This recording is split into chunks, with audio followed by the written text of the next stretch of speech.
Hello, I'm Andrew Susskind, and I'm a psychotherapist and author based on the west side of Los Angeles since 1992, specializing in trauma and addictive compulsive behaviors. Welcome to my podcast, named after my recent book and workbook, It's Not About the Sex. Here we have direct and honest conversations related to compulsive sexual behavior and trauma, all from a sexual health perspective. Our intention is to offer fresh viewpoints and practical strategies toward establishing greater intimacy and a more deeply connected life. Let's begin.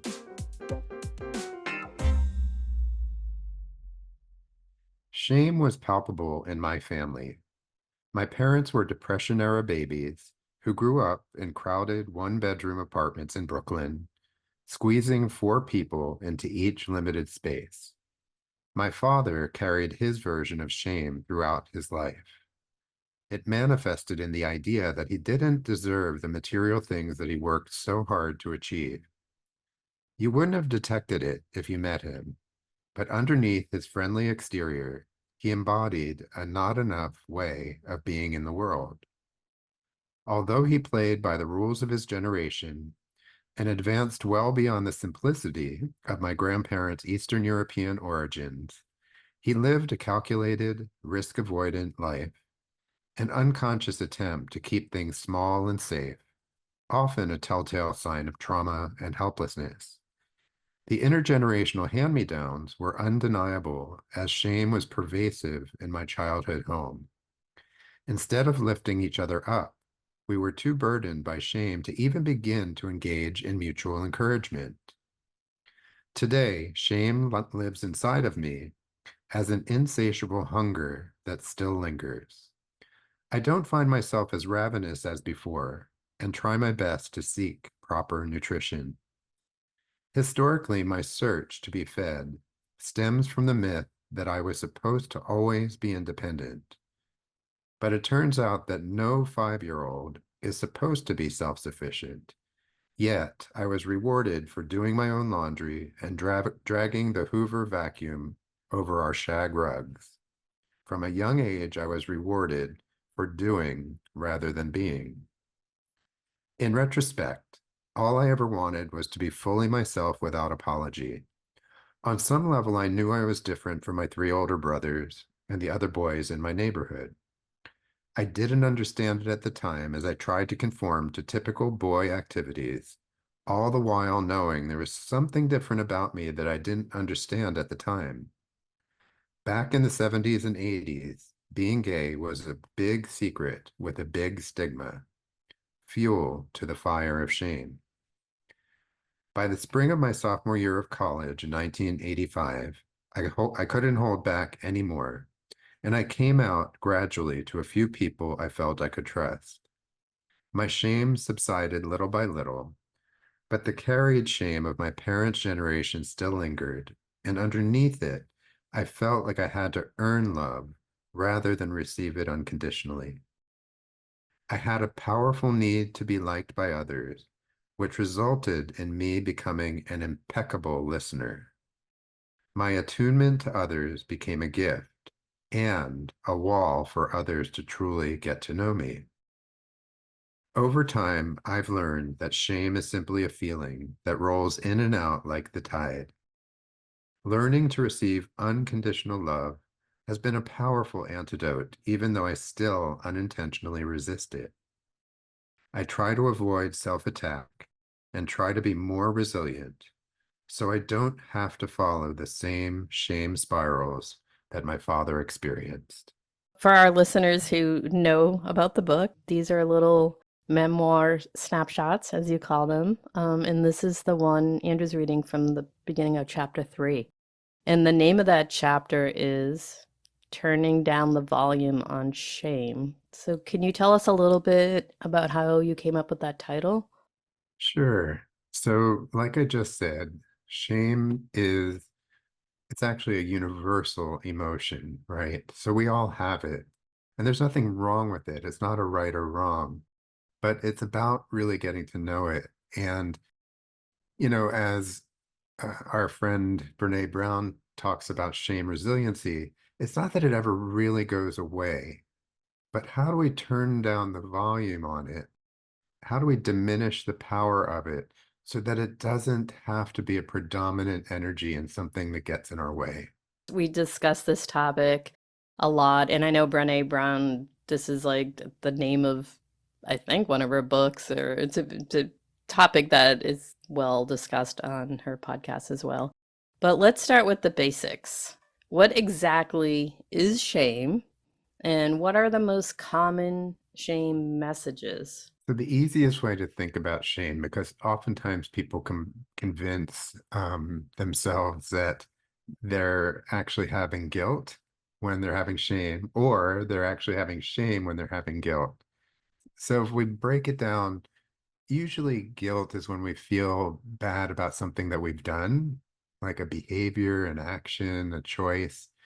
Shame is when we feel unlovable, when we feel like there's something inherently wrong with us.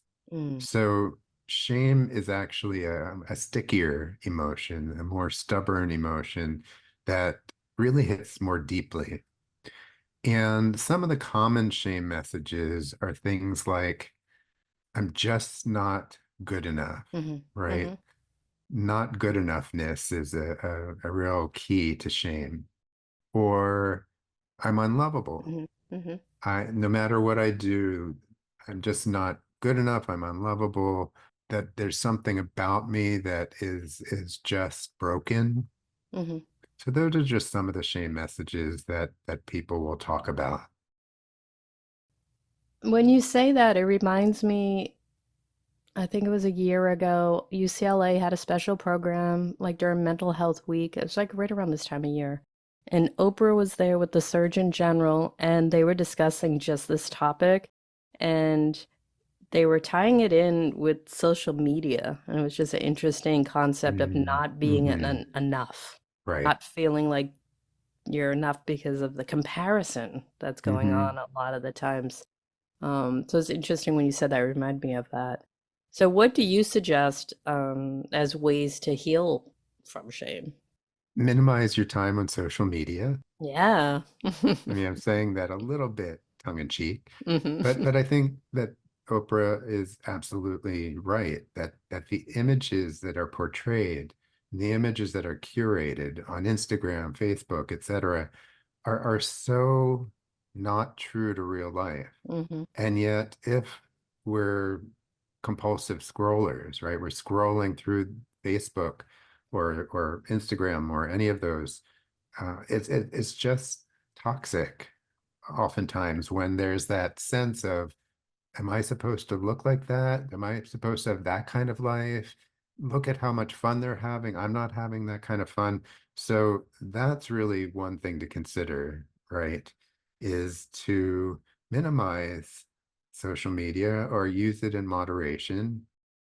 There's a million ways, by the way, to heal from shame, but the first piece is really to identify and name it when it's happening. hmm If you have the awareness that you're having a shame reaction or a shame attack, sometimes it's called, that's the first step. It's almost like the 12 steps. We admitted we were powerless over our shame reactions. hmm And so by doing that, it can be really empowering because it's very scary to acknowledge shame.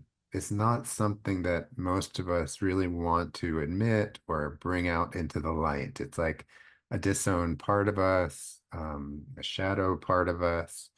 And so when we're able to name it, identify it, own our shame story, and then share it with somebody that we really, really trust, it's just an act of courage. And oftentimes it's an act of vulnerability toward more intimacy with the person that you're sharing it with. Mm, On the other hand, if you don't talk about it and you keep it to yourself, it actually grows, right? The shame will grow almost like a mushroom hmm and will oftentimes get in the way of intimacy. So it sounds like it's really necessary to let it out. Absolutely. It's hmm essential for really all of us. It's like a mandate emotionally to as I said, to identify it, to name it, to tell the story, and to know that by talking about it, it's actually a pathway to closeness, a pathway to feeling seen and heard and understood. I believe very strongly, of course, in talk therapy and counseling of all kinds. I also think shame can be addressed in different modalities. The ones that I use the most are brain Hmm. spotting, right? Because brain spotting will really allow the subcortex to speak. And when I talk about the subcortex, I'm talking about that part of our brain that stores memories that were too much to process at the time, Hmm. right? So shame, let's say, I'll give you an example. My seventh grade librarian saw my yellow shirt that I was wearing one day, and I was in a big group of kids. And she pointed to me and she said, "The girl with the yellow shirt, be quiet." She thought I was a girl, right? It was an Hmm. awkward stage. I admit that could have been mistaken, but she was also quite old and didn't see so well.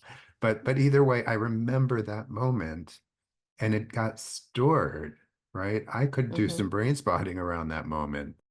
Luckily, I think I'm somewhat healed from that, but brain spotting has a place in this for sure.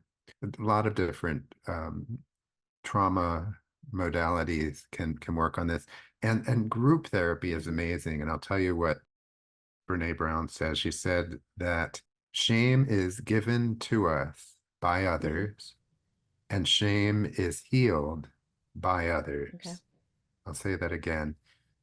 Shame is given to us by others, and shame is healed through others. And I love that because that's the description of group therapy right there. In group, people can talk about things that they've never expressed before. And more times than not, it's received in such a way that others can really hear them and take that in and actually validate their feelings of shame. And automatically the feelings will diminish. That's amazing. And she describes that as shame resilience. Yeah. Yes. I heard something recently about expressing or self-awareness around emotions, and it was name it to claim it. And I thought that was a really catchy little thing, but I could see how Yes. you could apply that here too. Like bringing it up to your conscious level. When you name it, you claim it, and then you can heal it, you know? So Beautiful. how does the Yeah. that great old inner critic go along with shame? Well, let me swing back for a Okay. second to my friend Brene Yeah. Brown. And I I, joke because I've well, oh, never I thought met she her, was but I coming feel on like soon. No. I wish. I've been so immersed in her work for so long. Um, she is not only a shame expert, but she's done so much research through the years that in my lifetime, I've never seen anyone focus on shame and shame resilience in the way that she has. She's kind of brought a new, fresh approach to all Hmm. of us, whether it be we're professionals or non-professionals. She's really given us a lot of tools in her books. Um, and so I just want to shout out to to Brene Brown if you're listening, because I'm so grateful. Everything that she has shared since 2010 when her first TED Talk came out, it just parallels my practice so neatly. And I'm just so grateful for how she has added her voice to the conversation of mental health and certainly shame research. But with that said, let me go back Hmm. to your question about the inner critic. So I don't know who coined the term, but I want to say John Bradshaw back in the 80s in one of his books started to talk about the inner critic.